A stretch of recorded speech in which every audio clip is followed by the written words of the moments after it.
కరీంనగర్ కేటీఆర్ ర్యాలీలో కార్యకర్తలు over action చేశారు. బుల్లెట్ నడుపుతూ మహిళా కానిస్టేబుల్ ను కార్యకర్త ఢీకొట్టాడు. ఈ ప్రమాదంలో కానిస్టేబుల్ పద్మకు గాయాలయ్యాయి. ప్రమాదానికి కారణమైన బీఆర్ఎస్ కార్యకర్త శ్రీకాంత్ ను పోలీసులు అదుపులోకి తీసుకున్నారు.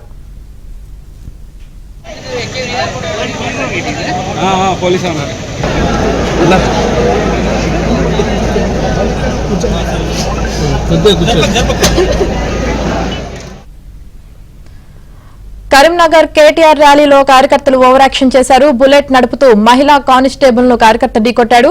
ఈ ప్రమాదంలో కానిస్టేబుల్ పద్మకు గాయాలయ్యాయి. ప్రమాదానికి కారణమైన బీఆర్ఎస్ కార్యకర్త శ్రీకాంత్ ను పోలీసులు అదుపులోకి తీసుకున్నారు. ఇక దీనికి సంబంధించి పూర్తి సమాచారం మా ప్రతినిధి శ్రీనివాస్ అందిస్తారు. శ్రీనివాస్, యామిని, కరీంనగర్ లో బీఆర్ఎస్ రజతోత్సవ సన్నాహక కార్యక్రమం జరిగింది. ఈ కార్యక్రమంలో నగరంలో కేటీఆర్ ను స్వాగతించే క్రమంలో భారీ ర్యాలీ తీశారు. అయితే అందులో కార్యకర్త బుల్లెట్ బండును ర్యాష్ గా నడుపుతూ ఎక్కువ ఎక్సిలేటర్ ఇస్తూ పోలీసులు వద్దని వారించినా చెప్పినా వినకుండా ఓవర్ గా బండి నడుపుతూ కానిస్టేబుల్ పద్మజ అనే కానిస్టేబుల్ ను ఢీకొట్టడంతో ఆమె కాలు విరిగింది. దీంతో ఆమెను ఆసుపత్రికి తరలించారు. అంటే ఈ ఘటనకు కారణమైన శ్రీకాంత్ అనే కార్యకర్తను, అతని బుల్లెట్ ను పోలీసులు స్వాధీనం చేసుకున్నారు. కార్యకర్త ఓవర్ యాక్షన్ వల్లే పద్మజకు కానిస్టేబుల్ పద్మజకు తీవ్ర గాయాలయ్యాయి. సో దీంతో శ్రీకాంత్ అనే కార్యకర్తను అయితే పోలీసులు అదుపులోకి తీసుకున్నారు. Yamini, right, thank you Srinivas.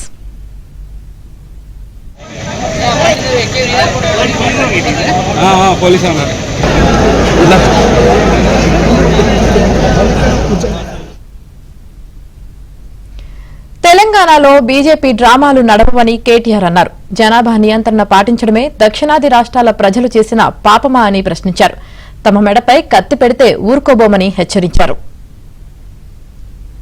మరి కుటుంబ నియంత్రణ బాగా పాటించిన రాష్ట్రాలు మన ఉమ్మడి ఆంధ్రప్రదేశ్, ఇప్పుడున్న తెలంగాణ, ఇప్పుడున్న ఆంధ్రప్రదేశ్, తమిళనాడు, కేరళ, కర్ణాటక, ఈ రాష్ట్రాలేమో పాటించినాయి.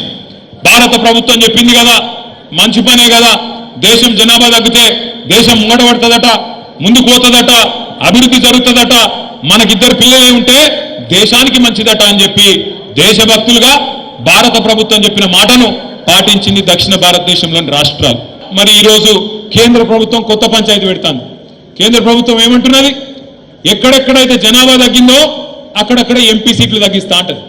ఎక్కడెక్కడైతే ఎవడైతే నీ మాట వినకుండా పిల్లలు కనుకోవడం ఏంటో, ఎక్కడెక్కడైతే జనాభా పెరిగిందో, ఉత్తరప్రదేశ్లో, బీహార్లో, మధ్యప్రదేశ్లో, రాజస్థాన్లో వాళ్ళు జనం ఎక్కువ ఉన్నారు కాబట్టి ఎంపీ సీట్లు ఎక్కువ చేస్తా, మీరు తగ్గినారు కాబట్టి మీకు తక్కువ చేస్తా అని చెప్పి మోడీ గారు ఇలా మన మెడ మీద డీలిమిటేషన్ అనే కత్తి పెట్టబోతా ఉన్నాడు. అందుకే సమిష్టిగా కొట్లాడాలి. ఎందుకంటే వాళ్ళకి ఎరికే బీజేపీ తెలంగాణలో వాళ్ళకి నూకలు వెళ్ళాయి. ఏదో ఒక ఎలక్షన్ గెలిచిర్రు మొన్న, అడిమారి గుడి దెబ్బల ఊరూరికి రేషన్ బియ్యం పంచి తలంబ్రాలని దానికి ఒక కథ పెట్టి, నేను చెప్పేది కరెక్టా కదా? మీరేమైనా నిజంగా వచ్చినా అనుకుంటున్నారంటే అయోధ్యకి వెళ్ళి, అయోధ్య లేదు, ఏం లేదు. అయోధ్యలోనే వీళ్ళ మోసం పసిగట్టిరు. అయోధ్య ఎక్కడైతే రాముల వారి గుడి కట్టినరో అక్కడి ప్రజలు వీళ్ళు మోసగాళ్ళని గుర్తించి అక్కడనే వీళ్ళని ఓడగొట్టి ఇంటికి పంపించారు బీజేపీ వాళ్ళని. కానీ వీళ్ళు తలంబ్రాలు తెచ్చి అందులో మనకు కూడా సెంటిమెంట్ పూసిరు.